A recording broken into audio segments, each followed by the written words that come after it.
Welcome, this is Todd Smith. This is my second tutorial.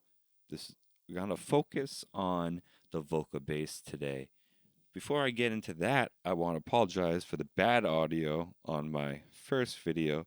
It was my first time doing this type of thing, so I didn't really get the volume to music ratio right. My volume's a little low on my mic. I'm sorry about that.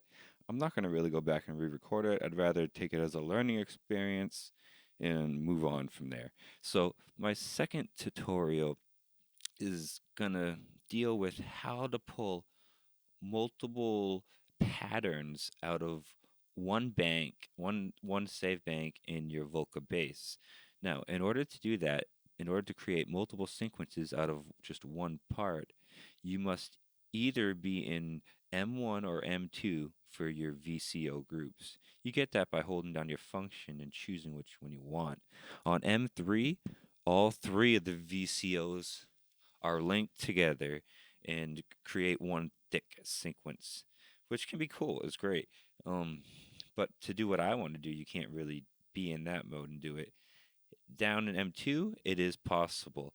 You've got two parts. It breaks your VSO up into two instruments. One has one v, VSO, VCO, and then your other instrument has two VCOs. Now, I'm doing a more bass line, and I knew I wanted at least two bass lines, and I figured I might use a third, so I cut it down into three actual sections, which is M1, when all your VCOs now become individually instruments and have their own sequence. Now, once you're in this type of mode, you have to pay attention to where this light is, because whatever this light is on is which VCO you're currently editing and you're going to be changing. So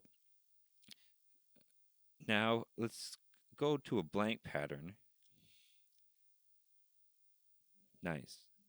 And you're going to want to make sure your first VCO is highlighted once you find a blank pattern. And how I normally work, how I'd start a multiple pattern bass line like that is I'll have the part going, and then I'm going to trigger record, kind of have it cycle a few times, get ready. Then I'll just play the part live most of the time. Um, it, Sometimes I use a step sequencer, but for this part, I think we're going to play it live.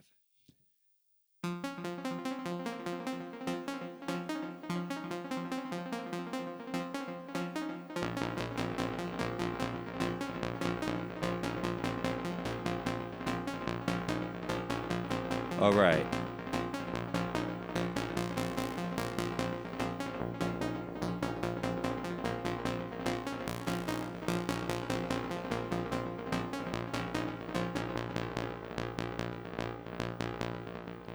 Now, if you want to save it to be safe, you can, but saving isn't really as important as building layered sections as with the keys because it's already cut up into three VCOs. I keep wanting to say VSOs. And um, it's basically just really important to make sure that you're not highlighted on the part that's playing.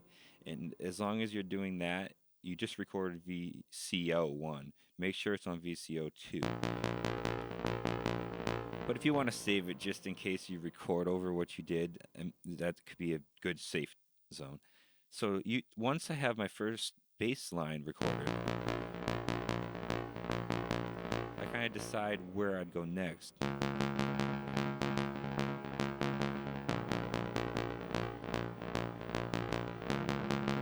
Okay, that was what I pretty much planned with from the beginning. So now you're going to mute your first part. When you hold down your function, all these become your mute option. You want to mute the one you just made, so now you can't hear it. You just have the two parts that are empty. And you do the same exact thing you did in the first, but you go up into your next VCO and go up into your next note.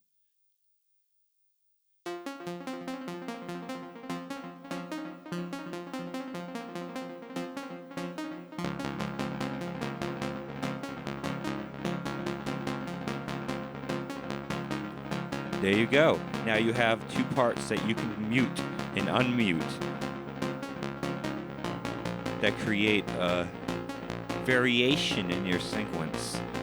And you can actually create a third part, which can do, pretty impressive things.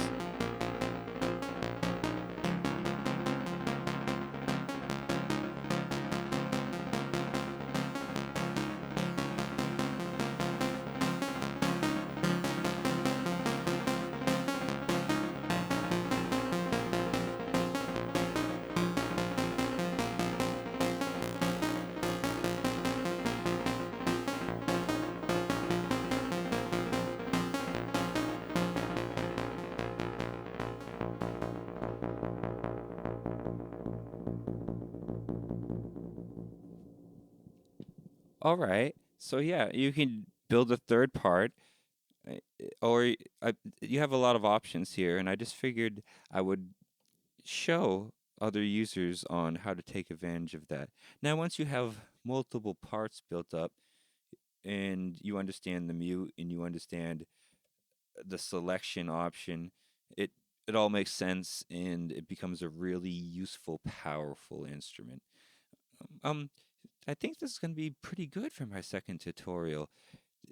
Thank you very much for watching. This is great making these tutorials, and more are to come.